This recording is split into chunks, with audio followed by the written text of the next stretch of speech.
Ansiedade, um instinto de sobrevivência ou um transtorno mental? Quais são suas causas e suas manifestações? E quais são suas consequências? Esses vão ser os assuntos desse vídeo de hoje. Vamos lá!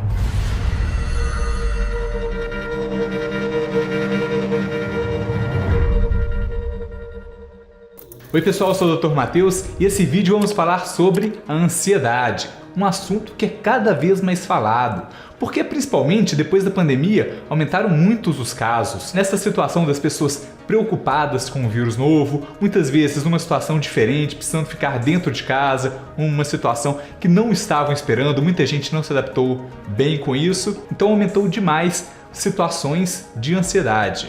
E a gente sabe, pessoal, que transtornos de ansiedade atingem 300 milhões de pessoas no mundo, sendo que o Brasil lidera o ranking mundial, somos medalha de ouro. Aqui no Brasil, são 18 milhões de pessoas com transtornos de ansiedade. Mas afinal, o que é ansiedade? Então, pessoal, é importante a gente diferenciar ansiedade de transtorno de ansiedade. Ansiedade pode ser algo normal, que a gente vai explicar. Agora, transtorno de ansiedade é quando a ansiedade traz problemas para a pessoa, traz sofrimento ou disfunção. A pessoa deixa de fazer aquilo que se propõe a fazer, por exemplo, por causa da ansiedade.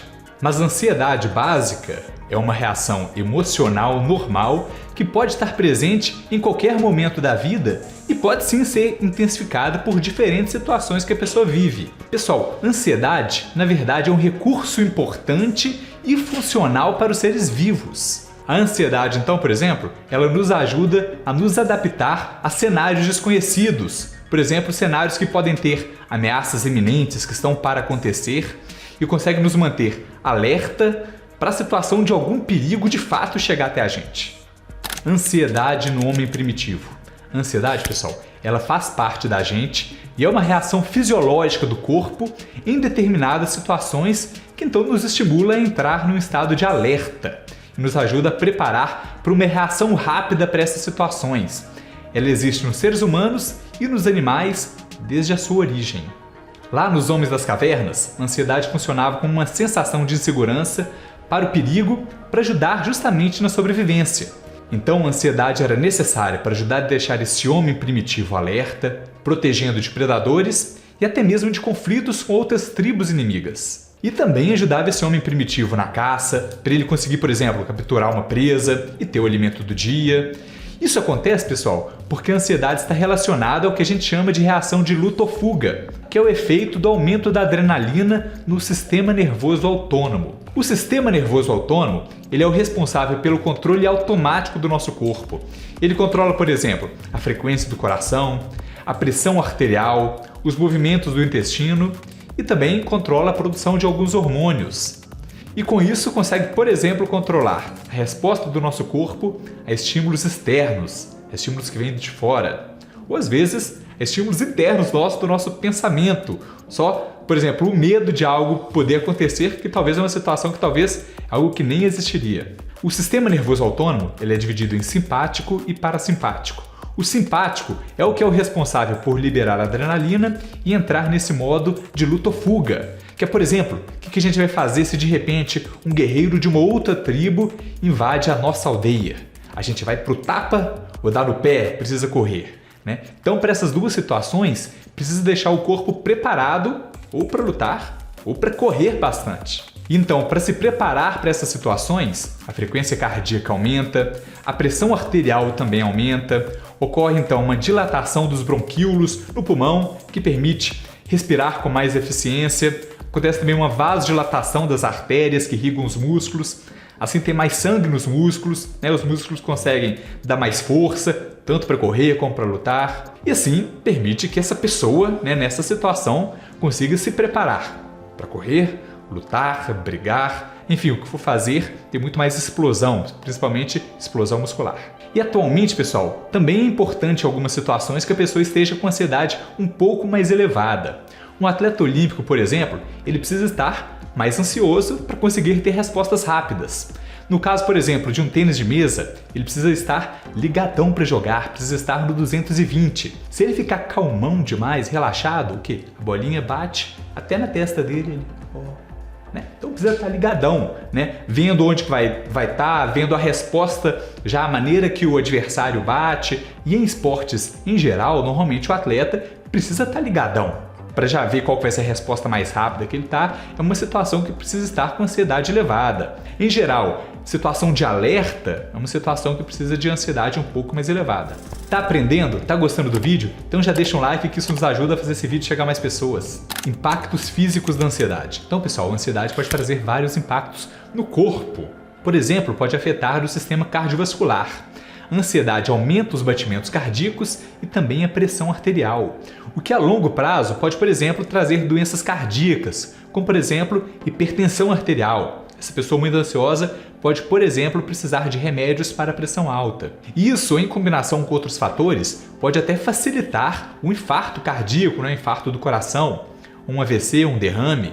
E também pode afetar o sistema digestivo. Ansiedade, por exemplo, pode causar náuseas, enjoo, dor de estômago, pode estar influenciando a síndrome do intestino irritável, que é uma situação em que a pessoa tem momentos, às vezes vários dias de constipação, ou às vezes outros momentos de diarreia mais frequente. E além disso, muitas pessoas com ansiedade crônica podem ter, por exemplo, transtornos alimentares, como por exemplo, compulsão alimentar, que é uma situação que a pessoa come muito mais do que outras pessoas, do seu peso, da sua idade, do seu sexo comeriam, e além disso ela fica mal com isso, né, com esse fato de estar comendo muito. Ou pode causar, por exemplo, um comportamento beliscador, aquela pessoa que toda hora precisa de uma coisinha, pessoa que tem a boca nervosa. Ansiedade também pode influenciar o sistema imunológico. Pode, por exemplo, diminuir a imunidade de uma pessoa, deixando ela mais suscetível à infecção.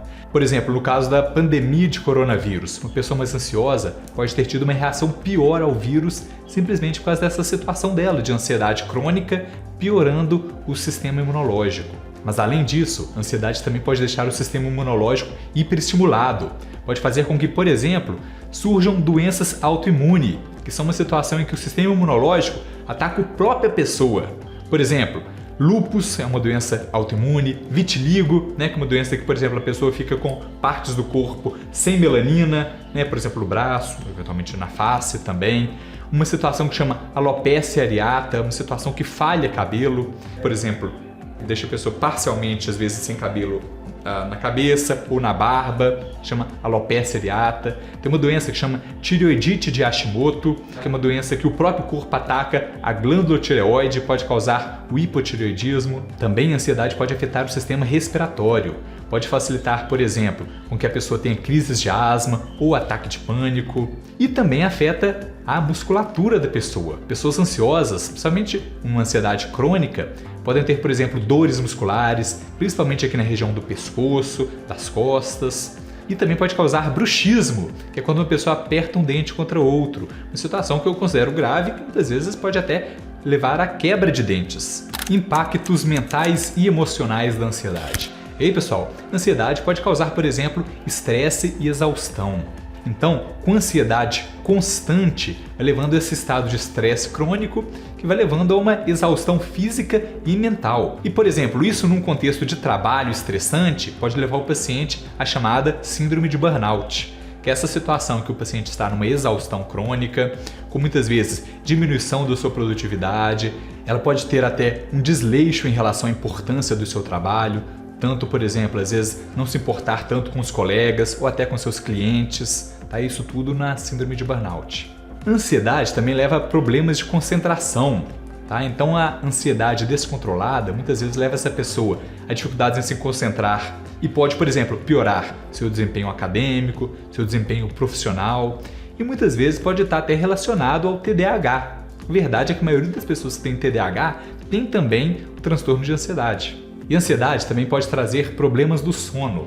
A insônia é muito comum em pessoas ansiosas que frequentemente têm dificuldade em começar a dormir e manter um sono bom. E assim não conseguem ter um sono profundo e restaurador. E quem não dorme bem, pessoal, podem ter vários outros problemas por causa disso. Por exemplo, a hipertensão arterial pode ser também influenciada por isso, problemas da concentração, fadiga, também levar a uma piora do sistema imunológico. E eu considero que um paciente que não dorme bem, em primeiro lugar, tem que restaurar o sono dessa pessoa, porque se não estiver dormindo bem, certamente vão ter vários outros problemas. E às vezes, simplesmente melhorando o sono, vários outros problemas, como por exemplo a concentração, a fadiga, até o humor, já melhoram em consequência disso. E a ansiedade até pode levar a uma situação de isolamento social, fazendo com que essa pessoa evite situações sociais, por exemplo, se isolando mais, ficando cada vez mais dentro de casa, o que piora às vezes seus sintomas. Pode levar até um caso de fobia social, que é uma pessoa que se sente ansiosa toda vez que, por exemplo, ela é observada por outras pessoas, está no meio de outras pessoas também. Tem gente que até deixa de sair de casa e não consegue, por exemplo, mais trabalhar fora de casa, ou deixa de até frequentar a escola, no caso de uma criança ou adolescente. Então, uma situação importante também que precisa de tratamento. E também pode levar ao desenvolvimento de outros transtornos mentais. A ansiedade está relacionada a vários outros transtornos, como, por exemplo, depressão, transtornos alimentares, a gente falou, por exemplo, da fobia social. Consequências da ansiedade a longo prazo. Então, pessoal, ansiedade crônica pode reduzir significativamente a qualidade de vida da pessoa. Pode, então, piorar bastante suas relações pessoais, pode piorar suas relações no trabalho, o seu desenvolvimento, sua produtividade também no trabalho e sua saúde no geral. E, além disso, pode trazer risco de dependência de substâncias. Tem pessoas que recorrem a substâncias como, por exemplo, álcool ou tabaco, que tem nicotina, ou até mesmo outras drogas para aliviar os sintomas de ansiedade. A gente sabe que, por exemplo, o álcool ele diminui um pouco a ansiedade. Isso é um fato, sim. Assim como a nicotina. E tem gente que fica usando essas substâncias, às vezes até durante o dia, o álcool durante o dia, justamente para baixar a ansiedade. Tem gente que, por exemplo, bebe álcool durante o dia simplesmente para conseguir trabalhar, de tão impactante que é essa ansiedade. Então eu posso dizer que pessoas que a gente detecta ansiedade significativa, que fazem uso recorrente dessas substâncias, é fundamental a gente primeiro conseguir abaixar a ansiedade dessa pessoa. E além dos transtornos psíquicos e doenças orgânicas que nós já falamos, como por exemplo depressão, hipertensão arterial, doenças autoimunes, ansiedade crônica também pode levar a doenças graves, como por exemplo câncer, doença de Alzheimer. Como controlar a ansiedade? Então, pessoal, em primeiro lugar, a gente tem que entender, no caso desse paciente específico, a ansiedade dele é disfuncional? Significa, por causa dessa ansiedade, está tendo problemas, por exemplo, em seu trabalho, na sua escola, ou na sua convivência com as pessoas, na família, ou fora da família, com os amigos? Se for o caso, então eu entendo que tem que fazer uso de medicamento, então procurar um especialista em saúde mental, psiquiatra normalmente, para avaliar qual vai ser o tratamento medicamentoso mais adequado para esse paciente. Mas além disso, vai ser também muito interessante para esse paciente outras maneiras de tratamento não medicamentosos, especialmente a terapia cognitivo comportamental, TCC, que ela é bem interessante justamente para conseguir reduzir sintomas. E também tem outras técnicas de relaxamento que podem ser interessantes para esse paciente, por exemplo, técnicas como meditação, yoga, técnicas de respiração, por exemplo, mindfulness, atenção plena, tudo isso pode ajudar esse paciente a controlar alguns sintomas de ansiedade. Pode ser interessante também alguns fitoterápicos, por exemplo, camomila, chás claros em geral são interessantes, lavanda, tudo isso pode ajudar esse paciente a reduzir sua ansiedade, ficar mais calmo. Ficou com alguma dúvida? Escreva aqui abaixo nos comentários. E se acha que esse vídeo pode ser útil para outras pessoas, compartilhe. E se gosta de vídeos de medicina, saúde e ciências, se inscreva no nosso canal e se apertar o sininho você fica sabendo assim que tiver um vídeo novo. Valeu, pessoal, e até o próximo vídeo.